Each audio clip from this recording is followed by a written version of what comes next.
Non siete stato voi che parlate di libertà come si parla di una notte brava dentro i lupanari. Non siete stato voi nel vostro Parlamento di idolatri pronti a tutto per ricevere un'udienza. Non siete stato voi che comprate voti con la propaganda ma non ne pagate mai la conseguenza. Sot është dita e parë në këndin tim në Agon Channel. Si ditë e parë mendoj që duhet bërë një urim. Ka qëlluar ditë feste, festa e katolikëve, por e festa dhe gjithë shqiptarëve. Urimi që duhet sjell është një moment kur ka ardhur në Shqipëri një katolike e famshme, Nën Tereza, të cilës një gazetare, kolegi e jona, e dikurshme, me atë mentalitet në atëhershëm, ajo i bëri një pyetje, i tha, ti na fole për Zotin, për Jezu Krishtin, tha, por a dheu shqiptarëve është shqiptaria. Edhe Nën Tereza i dha një përgjigje shumë të mençur që mendoj se është sot shumë aktuale për ne. I tha, a dheun do ta doni më shumë kur doni njëri tjetrin më shumë. Zoti Lubonja, pse në morinë e lajmeve sot zgjodhët të komentonit shpërthimet në Patos Marins? Është, mendoj, ngjarja më tronditëse, më tragjike që kemi kaluar në këto ditë, sipas këndit tim. Por nuk është thjesht ajo ngjarje që më trondit, por e shikoj atë ngjarje edhe si një metaforë e Shqipërisë. E shikoj se çfarë po i bëjmë ne Shqipërisë në përgjithësi. Mos harroni, ju e keni përmendur në lajmet tuaja fjalën iceberg, pra kjo është vetëm maja e icebergut. Nën icebergun unë shoh rrënimin e gjithë Shqipërisë që po i bëhet nga politikat mbrapshta, do thoja unë, që kanë të bëjnë edhe me koncepcionet, me vizionet të ardhmes, edhe me faktin se këtë tokë, ku banojmë neve, e kemi thjesht me qira, thuhet, ja kemi marrë qira fëmijëve tanë, nuk kemi ne pronarët. Ne po e trajtojmë jo sikur ja ku kemi marrë me qira fëmijëve tanë, por sikur duam të hamë të ardhmen e fëmijëve tanë. Ka një histori që tregohet për ishullin e pashkëve, që është metafore botës, e quhen.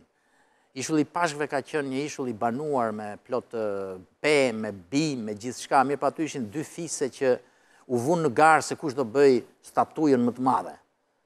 Dhe si rrjedhim i kësaj shkatruan pyjet, përdoren gjithçka dhe sot është i pabanuar. Është një metaforë asaj që e pret njerëzimin nëse e çfrytëzon në mënyrë kaq të egër, kaq të tmerrshme planetin.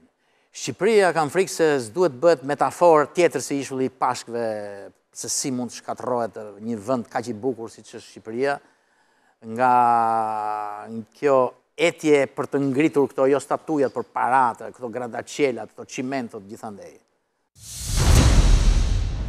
Çfarë duhet bëjë shteti shqiptar sipas jush dhe fundja fundit zgjidhja duhet i kërkohet shtetit apo kompanisë?